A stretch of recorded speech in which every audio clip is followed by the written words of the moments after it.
Hello, so we can see you, but we can't hear you. We've got a look. Okay, we're good to go. We're waiting for you. Yeah, reporter. We've done it. Have you not seen that?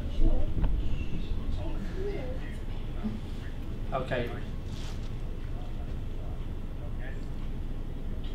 Yep.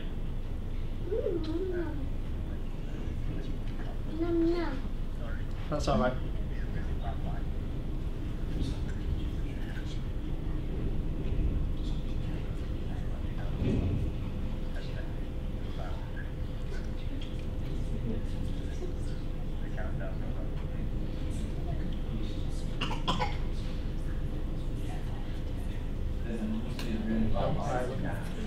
Okay, we can hear you.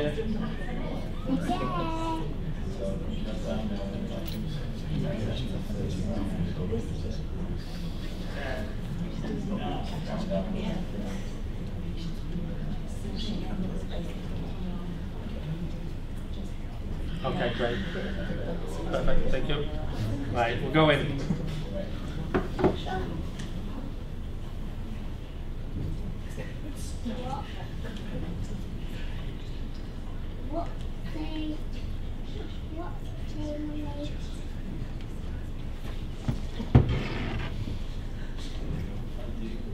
Hello, my name is Mike Clark. I'm a charge nurse on the recovery unit at elective orthopaedics here in Chapel. I'm the process owner for this rapid process workshop. So give my apologies for Daisy, who can't be here because she's got important orthopaedic work to do. So I'll just crack on from there. So the main target for our workshop was to increase patient mobilisation following joint arthroplasty in the recovery area. The reason behind this was physiologically it's best for the patient to be up, going. Patients understand the need for early mobilisation, are more enthusiastic, and are therefore more involved with their rehabilitation. So if you look at the target progress report, we look at the three things: walking distance, that's the distance the physiotherapy team were using to start their early mobilisation, and we'll look at the productive lead time, that's how long the patients were in recovery unit before we go, or could go to the ward. Quality defects, that would be the patients that were informed they were going to mobilise and those that did mobilise.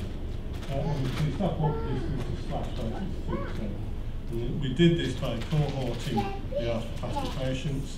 The physios physio team had a dedicated area for the mobilisation aids and Zimmer frames and crutches, and we had a dedicated area for the commode. We also swapped the toilets around so that the patient toilet was nearer to where the patient were mobilised and the staff toilet was moved further away. And those fairly simple things caused quite a decrease in the amount of walking per physio team to do. Lead time, again, so we slashed that from, it was at 17 hours, or sort of 17 hours when we started, slashed down to just under 4 hours. That patient's mobilised, physiologically fine, using at 0, and can go to the ward. Swap out for the patients. Quality defects, a slight cheat there because the 4 out of 4 was one of the rare cases where we only had 4 joints. They were all mobilised, they were all ready to go to the ward. It just proves it can be done, but it won't always be like that because sometimes we'll have the patient will come out later on in the theatre time and there'll be no physios there, or they won't get sensation back, they won't be able to do it. We also eliminated the duplication of a handover, so that the anaesthetist would come out to the patient, give a comprehensive handover, then the scrub nurse would do more or less the same thing. So we eliminated that, so that freed up the scrub nurse to prepare the theatre for the next patient, basically the same as quite a lot of staff time. If we go to the newspaper, we really completed everything we had to do, with the exception of an information poster for patients on the day of surgery, and also put information into their admission letter that they would be mobilised on the day of surgery. But they're slightly out of our control, really, those things. It seems fairly minor in the scale of mobilising the patients. Barriers, not really any big barriers. Physically, the swapping of the toilets, there's some more work to do in the patient toilet. It's certainly big enough, it's safe enough, but there's some things, but cost really prohibits us doing what we'd like to do. It's perfectly usable. Staff were all great, it's a great team, they're really good, they could do anything there, you'd ask them. Obviously, when having novel work to do, but we soon got bored, and now it's just standard practice and it's as smooth as you like. Totally increased patient experience. Patients don't like it, they know they're going to mobilise and they're up for it, and away they go. So the only small thing would be, we've got 2 telephones, the main ward telephone and the auxiliary telephone. And the card we would give to patients and the relatives had the main telephone number. So they would ring that up and swap it on the phone and hand it to the patient. As Chris said, why don't you just get the phone number of the auxiliary phone on the card? Oh, I've only been doing it 10 years. We did that. And I mean, it's just so simple, and you can take it away, you don't have to faff about anything like that. And that's actually saved lots of time as well. It's a really small, simple thing I never even thought of. So all in all, it's all worked really well, and everyone's very happy with it. Thank you very much.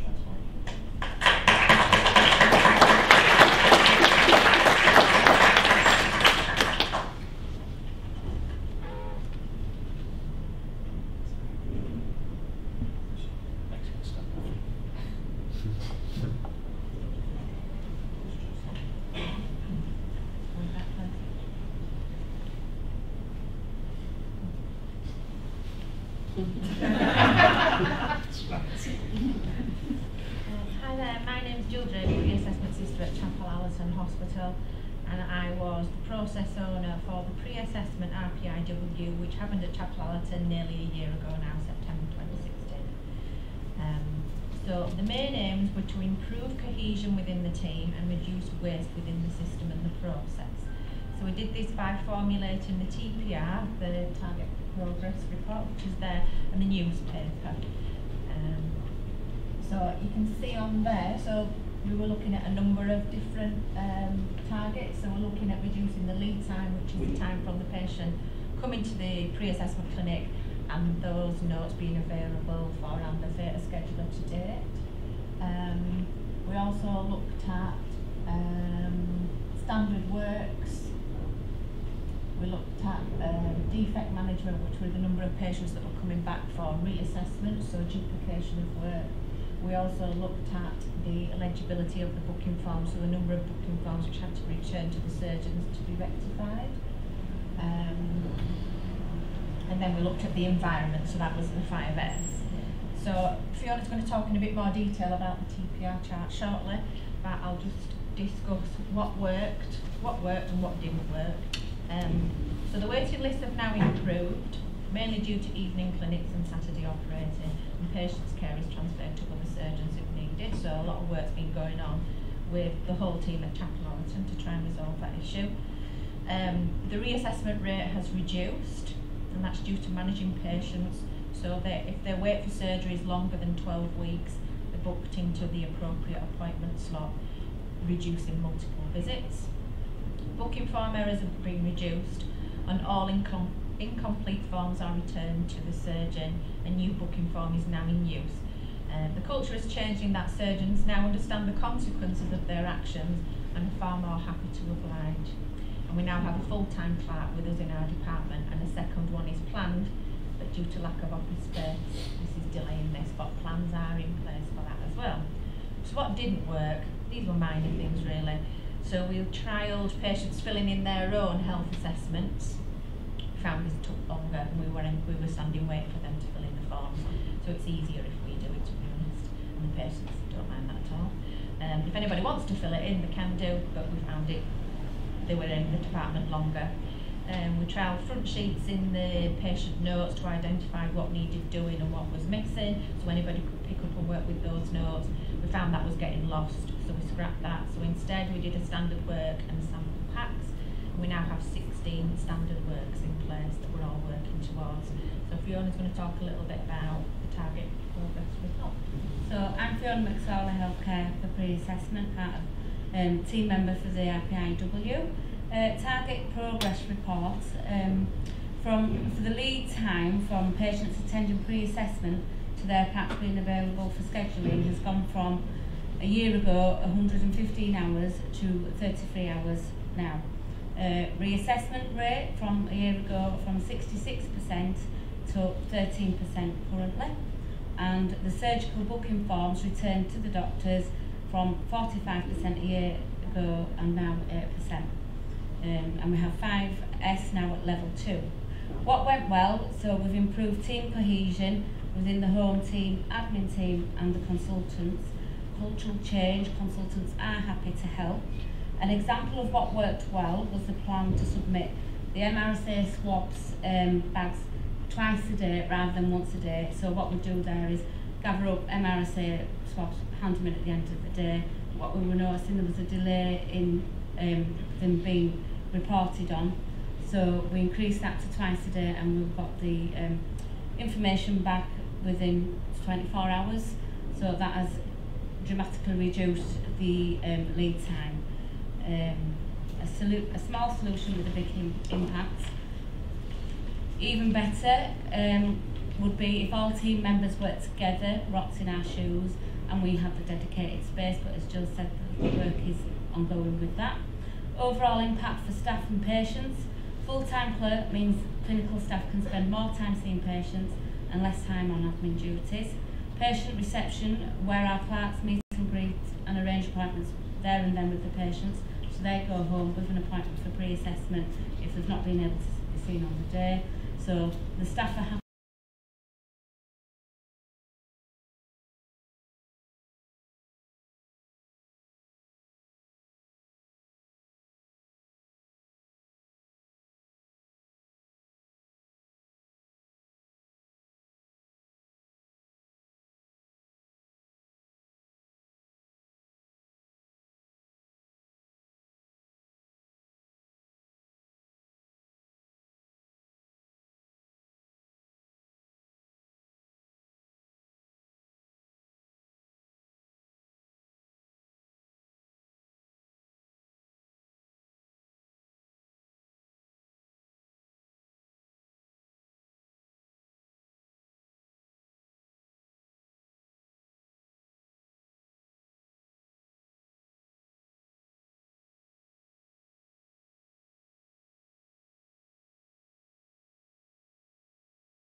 Okay, so they're probably waiting for us now, so they can hear us. So we'll go back to them. They can hear us? Yes, but we can have a two-way conversation. So you can thank them. Can they see us? Yes. From So is that then- camera pointing? So if you stand up, Right. they All right. Okay. Great. It's a very odd experience this start, isn't it? So just to say a huge thank you to the I'll mute them. Just to say a huge thank you to you. We heard all that, which was great. Really good to see the progress made. Given you were at the start of all of this, I think you've sort of blazed the trail and helped other value streams learn, and I think both the highs and lows of your experience will help us enormously as we take this further forward. Delighted to hear that you've got further things planned and that the culture and the method is making a real difference for patients up at Chapel Allerton. So keep at it, keep going, and well done. And thanks for participating in this, and probably a relief to you that you didn't have to come all the way down here and you can get on with your day up there. So well done everyone, thanks a lot. Okay, right, back to this room now. So next up we've got Value Stream 2, Rapid Process Improvement Workshop 4. trial without catheter, and Jane is going to give us a 90-day report out. And David. Hello, my name is Jane Broxham. I'm CNS for urology. I've got my little being the operative. I've got David with me, business manager for urology, and we've 2 colleagues at the back of the room that were part of the team for this RPIW. And we're at his 90 days. My back's to the camera there, is it? Do I have to stand at the other side? Are you okay? No, I look better from front, honest. Backwards. So trial without catheters, TWOC for short, not taken without owner's consent. We're at a stage, I guess, really, where urology patients within the trust often go home with a catheter in situ, an indwelling catheter. It's at the place where, it's a time where we need to remove this catheter, and it can be anything between, let's say, 48 hours and 4 weeks, and it can be in a number of places. So this whole improvement week was to look at the best place for them and in a timely fashion for removing catheters. We decided that the Pulse sites was the best place as an alternative to David Beaver's, although David Beaver's could actually do them quicker. The patient experience and the quality of service was far better in the Pulse sites. So that was the starting point. I'm just going to get David to talk through his figures. So the target progress report, I'm just going to go through some of the figures. So our lead time at the beginning of our RPIW, that was for the patient's discharge from the ward to receiving their outpatient appointment for the TWOC. Baseline was 20 days. Target was 48 hours in Paul Sykes. So after 30 days, as you can see, it says that this was standing at 25 days. 60-day report out 10 days, so definitely improving. Unfortunately, at 90 days, we're still at 10 days, so we've still got work to do. So that's, it's ongoing, and I'm sure over time with a number of initiatives that I think Jane will talk more about, maybe, but I think some of the telephone clinics that should come down, hopefully. Quality defects, that just shows really that all the TWOCs now are happening in the right place, whether that be David Beavers or in Paul Sykes. So all our patients are getting the right TWOC in the right place. And then finally the quality aspect of it. So this was around the outpatient coding and the coding of our clinics. At the start of the RPIW, we realised that we were missing out on an awful lot of income, and I don't want to make it all about income and money, but it's just as important. And I think for April this year alone, we missed out on about £12,500, and that was just in urology. So after 30 days, when we re-audited, we only saw that we were capturing 51% of the correct coding. Obviously, a great deal more to work on there. At 60 days, we kind of stagnated really, and not really got any further with our coding, even with work with our outpatient clerks and with the consultants and the nurses. But after 90 days, yesterday's audit, I'm pleased to say we've had a slight increase, a 10% increase on 60 days, and 61% of the patients that I audited had been coded correctly, and the forms were signed correctly by the clerks, the consultants and the nursing team. So again, it's a small improvement, but I think we're in urology we're definitely moving in the right direction, but there's still work to do. Thank you, David. So our aim still, or at the beginning, was to bring all urology patients requiring a trial without catheter into the Pulse sites. That's not currently happening. The patient experience is far better for a number of reasons, improvements within David Beavers, but they've not got as far as Pulse sites.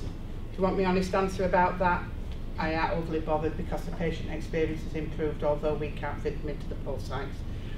I'm happy with that. But what we have started to create is this virtual follow-up clinic. So instead of bringing patients back for a follow-up appointment, much more likely to use the telephone to do that.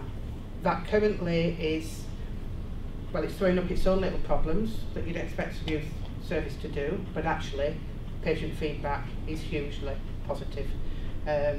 We've ensured there's patient letters, we've ensured there's a clinic and it's recorded on PAS, and we've created some standard work forms to do that. The intranet was our other aspect of trying to get the word out there to educate, improve information, patient information, or for colleagues. Its work in progress really is the intranet, for a number of reasons, mainly because it requires somebody really to do it rather than somebody clinical, I think. But we've achieved that in the terms of a referral form, but that's just as it is at the moment.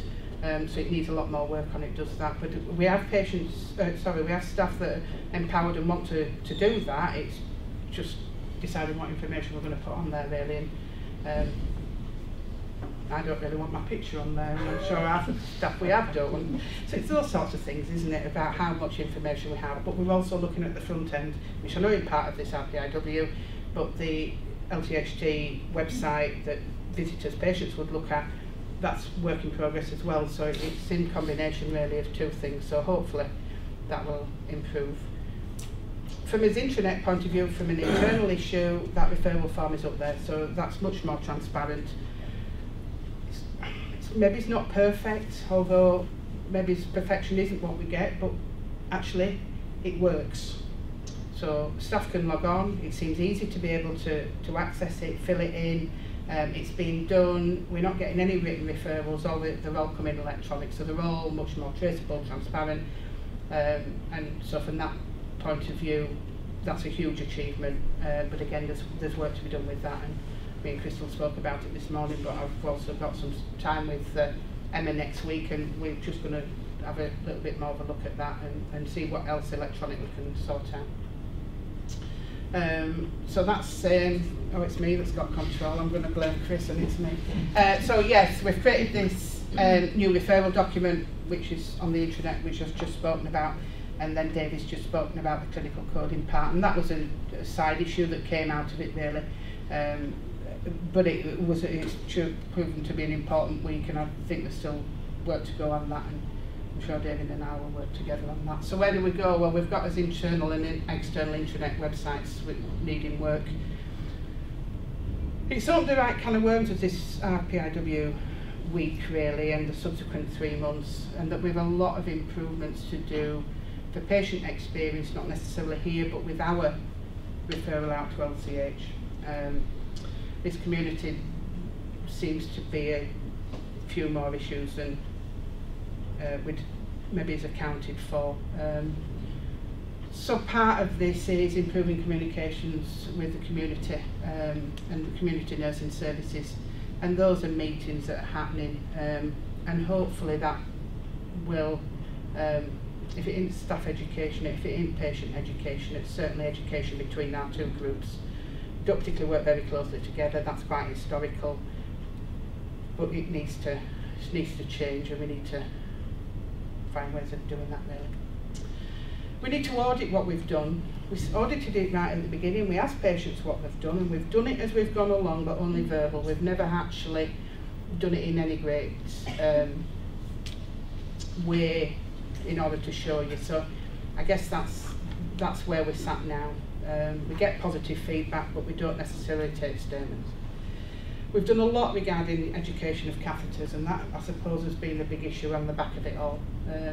We've done a lot of information sharing, a lot of staff education, and a lot of us going out of Paul Sykes to talk about what we do and explain how we can try and make patient experience better. And his major thing is to have a cuddle in the puddle. Wouldn't you all love a cuddle in our puddle? Well, that's what we're going to create. You know me, Dawn, I'll embarrass you yet. Well, we're going to have a cuddle in the puddle where we're going to... There's a certain amount, we're all based in the Paul Sykes really. All these trials without catheters go on in the Paul Sykes, but with certain issues regarding clinic rooms, capacity, space, you name it, we can all find an excuse. But what we actually need to get to do is get together and talk about some of our issues. And so we're going to start having a cuddle in the puddle. It's imminently started. We've got us days started. We've got us time of days, and it's just now getting it all together so that part of the ongoing process is that we're communicating and working together. And that's our little RPIW. Thank you.